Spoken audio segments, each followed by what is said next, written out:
इतिश्री पंचम अध्याय। देवताओं द्वारा देवी की स्तुति। चंडमुंड के मुख से अंबिका के रूप की प्रशंसा सुनकर शुंभ का उनके पास दूत भेजना और दूत का निराश लौटना। विनियोग।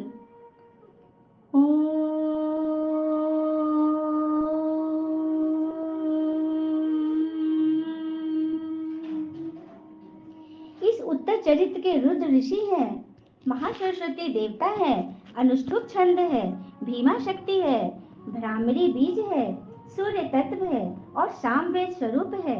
महासरस्वती की प्रसन्नता के लिए उत्तर चरित्र के पाठ में इसका विनियोग किया गया है। ध्यानम। जो अपने कर कमलों में घंटा, शूल, हल, शंख, मूषल, चक्र, धनुष और बाण धारण करती है, शरद ऋतु के शोभा संपन्न चंद्रमा के समान, जिनकी मनोहर कांति है, जो तीनों लोकों के आधारभूता और शुभ आदि दैत्यों का नाश करने वाली है, तथा गौरी के शरीर से जिनका प्राकट्य हुआ है, उन महासरस्वती देवी का मैं निरंतर भजन करती हूँ। ऋषि कहते हैं, पूर्व काल में शुंभ और निशुंभ नामक असुरों ने अपने बल के घमंड में आकर शचीपति इंद्र के हाथ से तीनों लोकों का राज्य और यज्ञ भाग छीन लिए। वे ही दोनों सूर्य, चंद्रमा, कुबेर, यम और वरुण के अधिकार का भी उपयोग करने लगे। वायु और अग्नि का कार्य भी वे ही करने लगे। उन दोनों ने सब देवताओं को अपमानित, राज्य भ्रष्ट, पराजित तथा अधिकारहीन करके स्वर्ग से निकाल दिया। उन दोनों महान असुरों से तिरस्कृत देवताओं ने अपराजिता देवी का स्मरण किया और सोचा, जगदम्बा ने हम लोगों को वर दिया था कि आपत्ति काल में स्मरण करने पर तुम्हारी सब आपत्तियों का तत्काल नाश कर दूंगी। यह विचार कर देवता गिरिराज हिमालय पर गए और वहां भगवती विष्णु माया की स्तुति करने लगे। देवता बोले, देवी को नमस्कार है, महादेवी शिवा को सर्वदा नमस्कार है, प्रकृति व भद्रा को प्रणाम है। हम लोग नियम पूर्वक जगदम्बा को नमस्कार करते हैं। रौद्रा को नमस्कार है, नित्या, गौरी एवं धात्री को बारंबार नमस्कार है। ज्योत्सनामयी, चंद्र रूपिणी एवं सुख स्वरूपा देवी को शतत प्रणाम है। शरणागतों का कल्याण करने वाली वृद्धि एवं सिद्धि रूपा देवी को हम बारंबार नमस्कार करते हैं। नैऋत्य राक्षसों की लक्ष्मी, राजाओं की लक्ष्मी तथा सर्वाणी शिव पत्नी स्वरूपा आप जगदम्बा को बारंबार नमस्कार है। दुर्गा दुर्गपारा, सारा सर्वकारिणी, ख्याति कृष्णा और धूर्मा देवी को सर्वदा नमस्कार है। अत्यंत सौम्य तथा अत्यंत रौद्र रूपा देवी को हम नमस्कार करते हैं। उन्हें हमारा बारंबार प्रणाम है। जगत की आधारभूता कृति देवी को बारंबार नमस्कार है, जो देवी सब प्राणियों में विष्णु माया के नाम से कही जाती है। नमस्तस्यै नमस्तस्यै नमस्तस्यै नमो नमः, जो देवी सब प्राणियों में चेतना कहलाती है। नमस्तस्यै नमस्तस्यै नमस्तस्यै नमो नमो, जो देवी सब प्राणियों में बुद्धि रूप से स्थित है। नमस्तस्यै नमस्तस्यै नमस्तस्यै नमो नमः, जो देवी सब प्राणियों में निद्रा रूप से स्थित है। नमस्तस्यै नमस्तस्यै नमस्तस्यै नमो नमो, जो देवी सब प्राणियों में क्षुधा रूप से स्थित है। नमस्तस्यै नमस्तस्यै नमस्तस्यै नमो नमः, जो देवी सब प्राणियों में छाया रूप से स्थित है।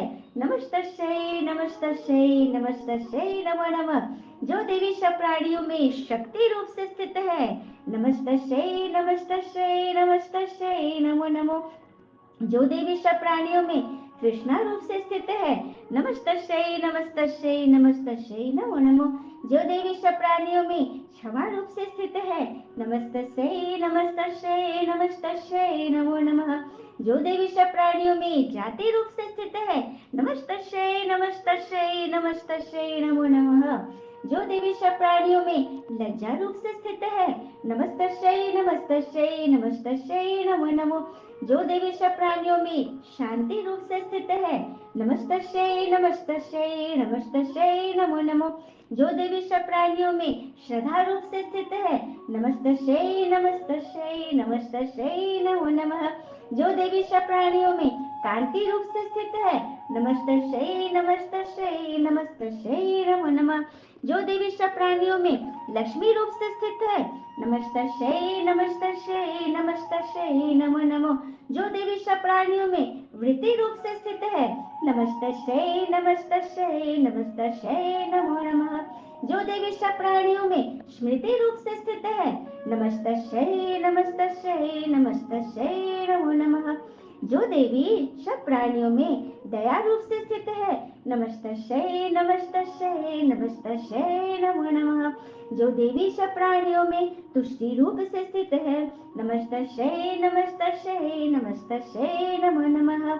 जो देवी सब प्राणियों में माता रूप से स्थित है, नमस्तस्यै नमस्तस्यै नमस्तस्यै नमो नमः। जो देवी सब प्राणियों में भ्रांति रूप से स्थित है, नमस्तस्यै नमस्तस्यै नमस्तस्यै नमो नमः। जो जीवों के इंद्रिय वर्ग की अधिष्ठात्री देवी है एवं सब प्राणियों में सदा व्याप्त रहने वाली है, उन व्याप्ति देवी को बारंबार नमस्कार है। जो देवी चैतन्य रूप से इस संपूर्ण जगत को व्याप्त करके स्थित है, उनको नमस्कार, उनको नमस्कार, उनको बारंबार नमस्कार है।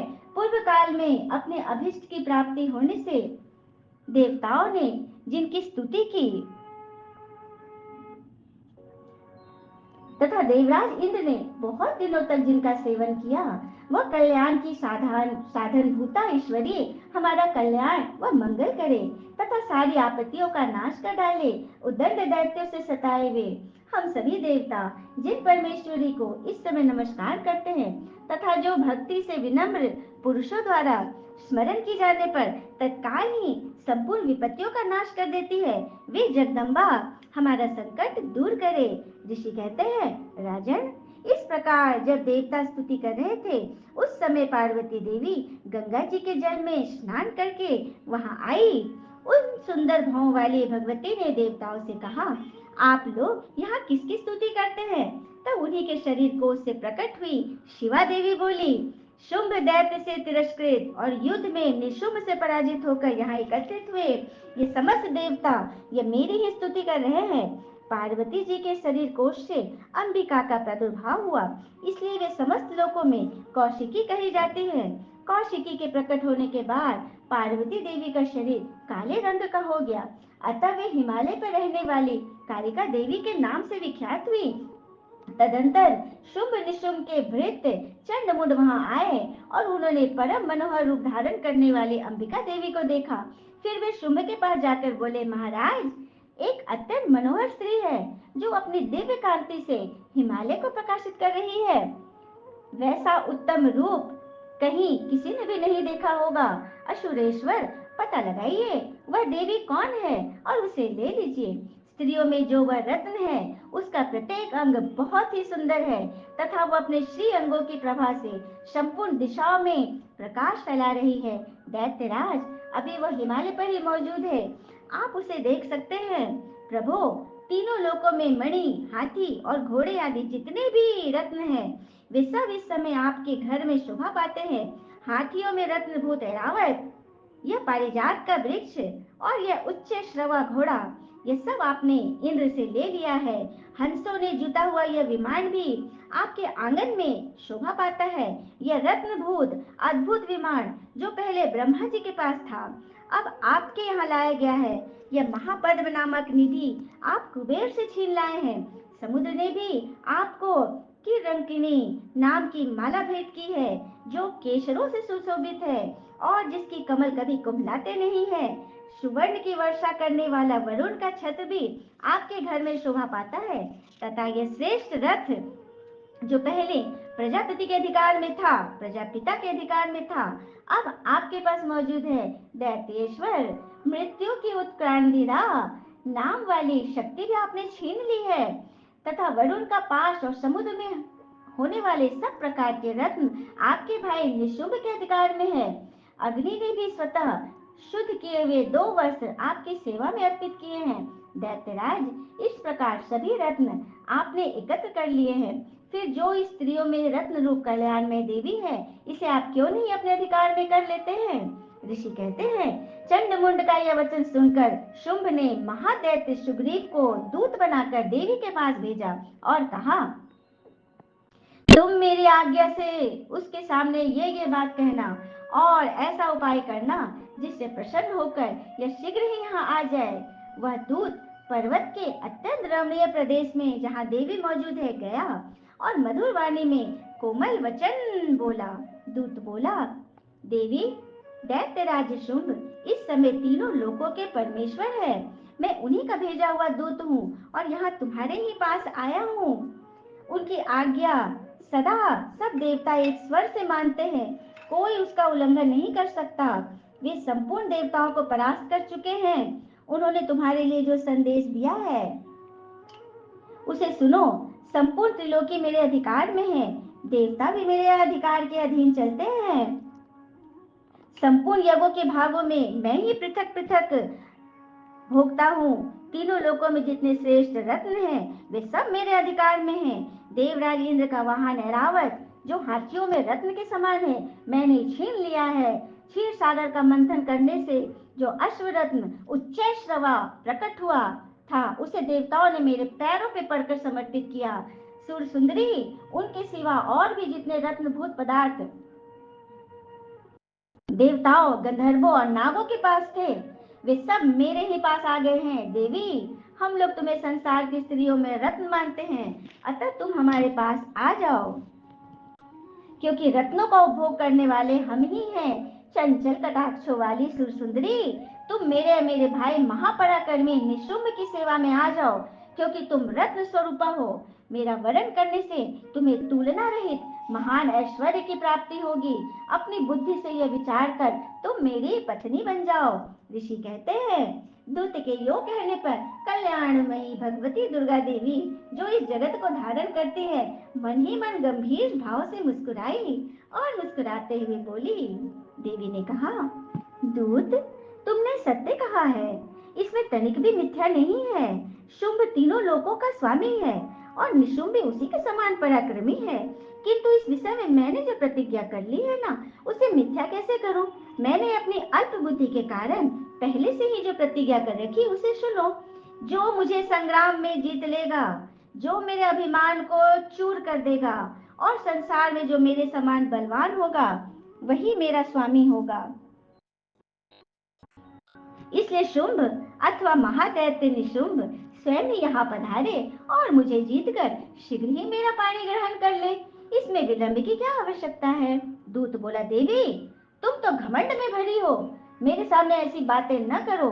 तीनों लोकों में ऐसा कौन पुरुष है जो शुंभ निशुंभ के सामने खड़ा हो सके। देवी, अन्य दैत्यों के सामने भी सारे देवता युद्ध में नहीं ठहर सकते, फिर तुम अकेली स्त्री होकर कैसे ठहर सकती हो। जिन शुंभ आदि दैत्यों के सामने इंद्र आदि सब देवता भी युद्ध में खड़े नहीं हुए, उनके सामने तुम स्त्री होकर कैसे जाओगी। इसीलिए तुम मेरे ही कहने से शुंभ निशुंभ के पास चली जाओ। ऐसा करने से तुम्हारे गौरव की रक्षा होगी, अन्यथा जब वो केश पकड़कर घसीटेंगे तब तुम्हें अपनी प्रतिष्ठा खोकर जाना पड़ेगा। देवी ने कहा, तुम्हारा कहना बिल्कुल उचित है। शुंभ बलवान है और निशुंभ भी बड़े पराक्रमी है, किंतु मैं क्या करूं। मैंने पहले बिना सोचे समझे प्रतिज्ञा जो कर ली है, अतः अब तुम जाओ। मैंने तुमसे जो कुछ कहा है वह सब दैत्यराज से आदर पूर्वक कहना, फिर वे जो उचित जान पड़े करे। इस प्रकार से मार्कंडेय पुराण में सावर्णिक मनवंती की कथा के अंतर्गत देवी महात्म्य में देवी दूत संवाद नामक 5वां अध्याय संपूर्णम। ओम शांति।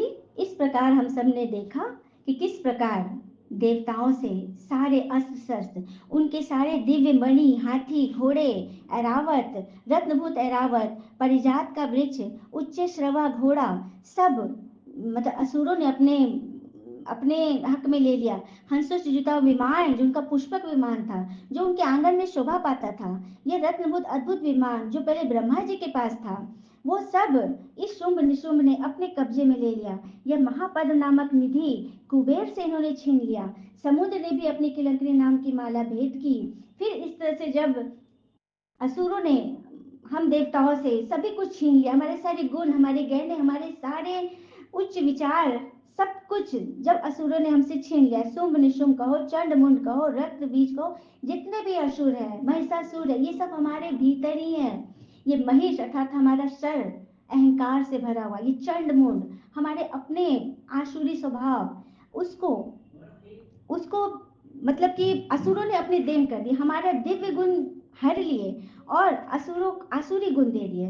और फिर हमारे पास जितनी भी शोभामान चीजें थी वो सब असुरों ने ले लिया, हमारे सारे गुण ले लिए। और फिर जो ये सारी चीज, जो वरुण का छत्र भी जो आपके घर में प्रजापिता के घर में शोभा पाता था, ब्रह्मा के दरबार में, वो सब दैत्यों ने छीन लिया।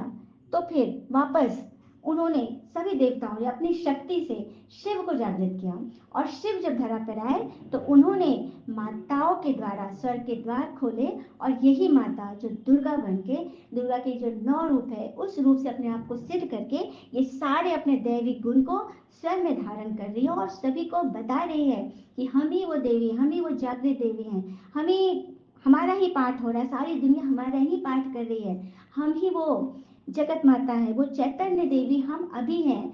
आज दुनिया भक्ति वाले लोग तो जड़ मूर्त की पूजा करें, लेकिन हम ही वो चैतन्य है जो हम अपने स्वरूप को जाने।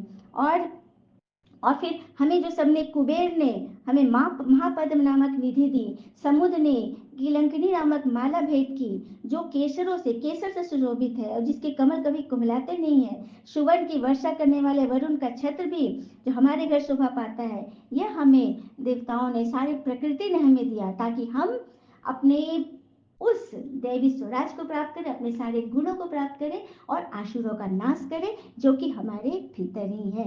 इस प्रकार हम कल्याण में देवी के रूप में अपने आप को सिद्ध करेंगे, क्योंकि संपूर्ण त्रिलोकी हमारे अधिकार में, देवता भी हमारी आज्ञा से ही चलते हैं। हम ही वो महादेवी, महाशक्तिवान, महाशक्तिवान हम ही वो देवी हैं जिनका आज सभी भक्तगण स्तुति कर रहे हैं। तो हमें सिर्फ महिमा करना नहीं है, हम तो महिमा लायक बन गए बाबा।